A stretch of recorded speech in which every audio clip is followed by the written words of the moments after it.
Kavod Yatra is all set to begin from the 22nd of July, and ahead of the Yatra, the state administration in Uttar Pradesh is taking measures to heighten security and ensure smooth and hassle-free arrangements for the Yatris.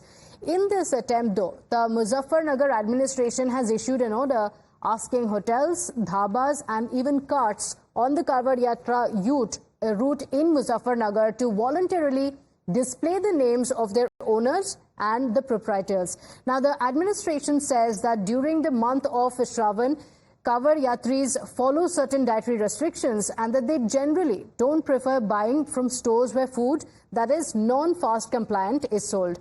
This move is to ensure that there is no confusion for the Yatris. Listen in to what the SSP of Muzaffarnagar said while speaking about the order that has now snowballed into a big political controversy.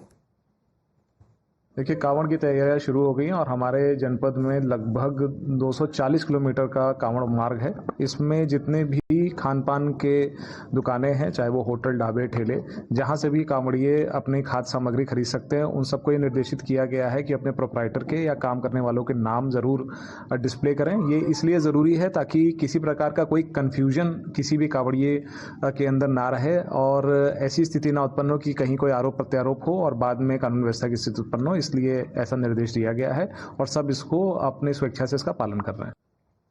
Now, many in the opposition who think that this is another bid by the state to target the Muslim community have spoken up. The AIMIM chief, Asaduddin Owaisi, has gone on to claim that this move is akin to apartheid in South Africa.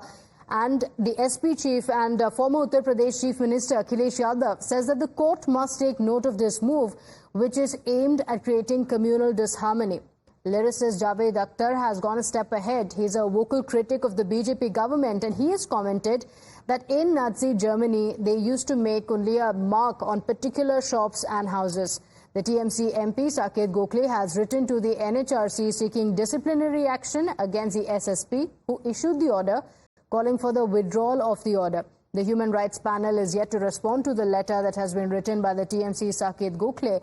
But after the political uproar, the police has emphasized that they have only asked the shop owners to voluntarily display the name of their establishments to help the Kavod Yatris, and that this is a practice that has also previously been followed. Listen in to the political reactions. सवाल ये है कि Bharatiya Janata party जिस नकारात्मक राजनीति को करती है, अगर उसी नकारात्मक राजनीति को अधिकारी आगे बढ़ाने लगेंगे, भारतीय जनता पार्टी के एजेंडे को आगे बढ़ाने लगेंगे, तो ये बहुत दुर्भाग्यपूर्ण है। पुलिस का काम है कानून व्यवस्था, लॉ एंड ऑर्डर को मेंटेन करना। पुलिस का ये काम नहीं है कि वो ये तय करे कि दुकानों पे लोग किस नाम से, हिंदुस्तान में रहने वाले हिंदू, मुसलमान, सिख, ईसाई, वो उनका अधिकार है कि वो अपनी दुकान का नाम क्या रखते हैं, दुकान में अपना नाम लिखते हैं नहीं लिखते हैं। अगर कोई नियम हो कि सबको लिखना है बाहर अपना नाम, तो ये कौन तय करेगा? पुलिस विभाग तय करेगी। मैं समझता हूँ ये नगर पालिका या नगर निगम तय करेगी या सरकार का कोई आदेश होगा, वो पुलिस विभाग का आदेश नहीं हो सकता। तो ये सरकारी एजेंडे को, सरकार को खुश करने का केवल एक तरीका मात्र है। समाजवादी पार्टी समझती है कि ऐसे अधिकारी जो भारतीय जनता पार्टी के एजेंडे पे काम करते हैं, उनको सोचना चाहिए कि लोकतंत्र में जनता ने उनकी जो जिम्मेदारी है, उस जिम्मेदारी को निभाना चाहिए। देखिए, ये एक प्रशासनिक विषय है, सुरक्षा और संवेदनशीलता का विषय भी हो सकता है। कहीं पर कोई ऐसी चीज सिक्योरिटी रिलेटेड होती है तो वो सरकार अपने, मगर मुझे एक बात नहीं समझ में आती है, ये पता नहीं क्यों हमारे विरोधी कोई भी विषय होता है वो नाम और पहचान छुपाने वालों के साथ क्यों खड़े हो जाते हैं। विषय कोई भी हो, मतलब वो आसाम से लेके केरल तक हो, वो विषय सुरक्षा से लेके केरल हाई कोर्ट के द्वारा यूज किए गए और वीएस अच्युतानंदन के द्वारा यूज किए गए लव जिहाद का हो, मगर पहचान छुपाने वालों के लिए इतने अरमान दिल में क्यों छुपे रहते हैं। साथियों, एक नया फरमान आया है कि कांवड़ यात्रा के रास्ते में जितने भी फल सब्जी बेचने वाली रेहड़ियां हैं, स्टॉल्स हैं या ढाबे रेस्टोरेंट्स हैं, ये खाने के ढाबे हैं, तमाम लोगों को अपना नाम बोर्ड पर लिखना होगा।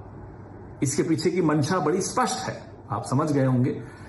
हिंदू कौन है, मुसलमान कौन है। हो सकता है इसमें जाति भी हो, मंशा में, इनके मंशा में ये हो सकता है कि कहीं दलित तो नहीं है, ये सब हो सकता है, बिल्कुल संभव है। Look, Muzaffarnagar SSP, police super, he has issued a peculiar notice to the vendors besides who sits besides the road about the Kanwar Jatra pilgrimage, that they have to display their name, what religion they are, etc. It is against the very constitution of Sarva Dharma Samo Bhava.